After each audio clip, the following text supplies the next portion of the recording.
जय Sitaram everyone, welcome back to my channel Shweta Rajput versatile.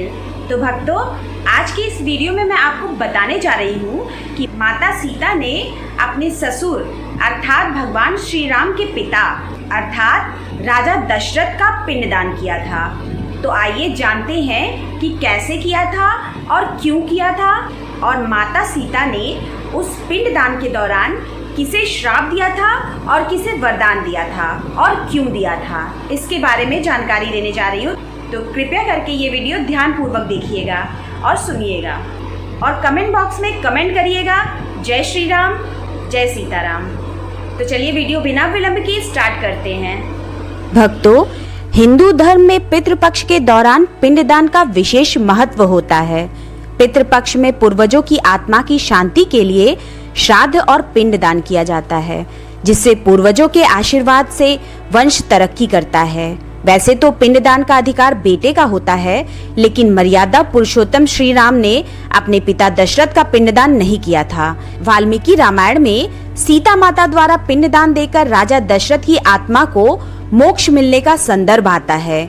Hindu धर्म में पितृपक्ष के दौरान पिंडदान का विशेष महत्व होता है और मान्यता है कि पुत्र ही माता पिता का पिंडदान करता है। उसके न रहने पर यह अधिकार नाती पोते, पत्नी या बहू का होता है।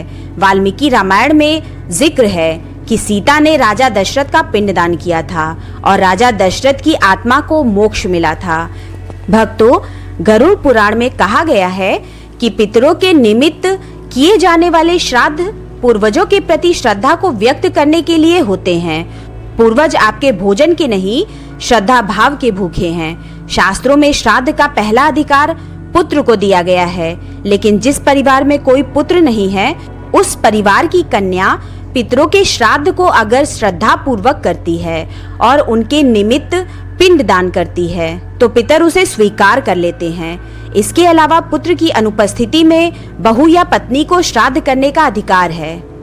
तो भक्तों, चलिए सुनते हैं कि आखिर क्या है पूरी कहानी। कथा के अनुसार कहते हैं कि श्री राम जी के वनवास के दौरान ही राजा दशरथ जी का देहांत हो गया था।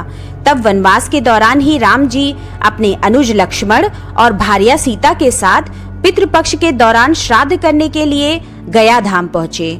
वहां श्राद्ध कर्म करने के लिए आवश्यक सामग्री जुटाने हेतु राम और लक्ष्मण नगर की ओर चल दिए। उधर दोपहर हो गई थी। पिंडदान का कुतब समय निकलता जा रहा था और सीता जी की व्याग्रता बढ़ती जा रही थी। तभी दशरथ की आत्मा ने पिंडदान की मांग कर दी। गया जी के आगे फल्गु नदी पर अकेले सीता जी असमंजस में पड़ गईं।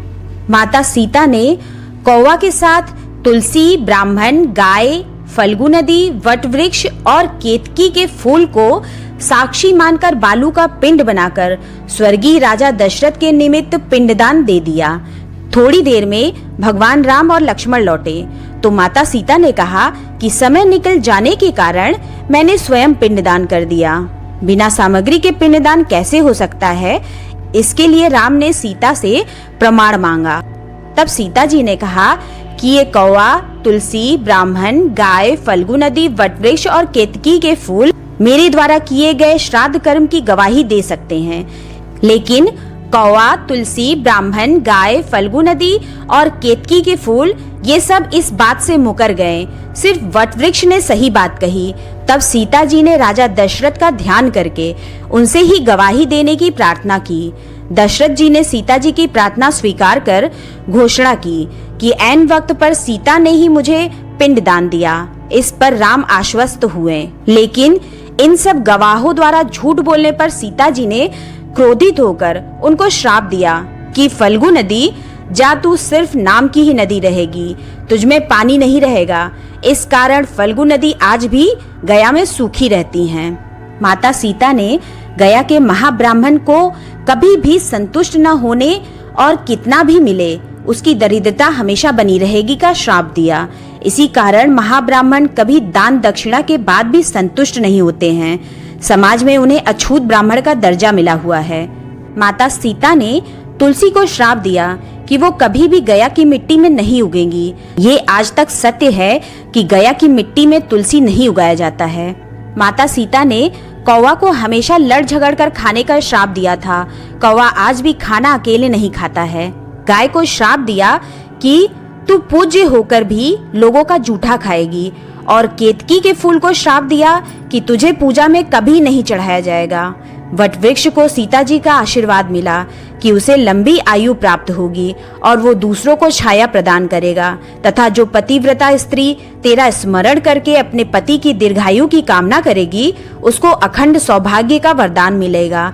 यही कारण है कि गाय को आज भी जूठा खाना पड़ता है। केतकी के फूल को पूजा पाठ में वर्जित रखा गया है। कौवे को हमेशा लड़ झगड़ कर खाना पड़ता है। गया की मिट्टी में तुलसी का पौधा आज तक नहीं उगा। ब्राह्मण सब कुछ पाकर भी कभी संतुष्ट नहीं होता। और फल्गु नदी के तट पर सीता कुंड में पानी के अभाव में आज भी सिर्फ बालू या रेत से पिंडदान दिया जाता है। भक्तों, सनातन धर्म की मोक्ष स्थली गया जी में विष्णुपद मंदिर है, लेकिन विष्णु जी पर चढ़ाने वाला तुलसी का एक भी पौधा वहां नजर नहीं आता। कहा जाता है कि गया में तुलसी माता को श्राप दिया गया था, इस वजह से आज तक गया में तुलसी जी का एक भी पौधा नहीं उगा। तो भक्तों, ये थी कथा जिसमें सीता माता ने राजा दशरथ का पिंडदान किया था, और कौवा, तुलसी, ब्राह्मण, गाय, फल्गु नदी, केतकी के फूल को श्राप दिया था और वट वृक्ष को वरदान दिया था। आपको अगर मेरे द्वारा सुनाई गई ये कथा अच्छी लगी हो तो मेरे चैनल को सब्सक्राइब कर ले और बेल आइकन प्रेस करना बिल्कुल ना भूलें, जिससे मेरे आगे आने वाली लेटेस्ट वीडियो की नोटिफिकेशन आपको तत्काल मिल सके। मेरे इस वीडियो को लाइक एंड कॉमेंट्स भी करिएगा। मेरे इस वीडियो को अपने फेसबुक, व्हाट्सएप, इंस्टाग्राम पर शेयर करना बिल्कुल मत भूलिएगा। तो मैं अपना वीडियो यहीं समाप्त करती हूँ। मिलते हैं नेक्स्ट वीडियो में। तब तक के लिए जय श्री राम, जय सीताराम, जय बजरंगबली।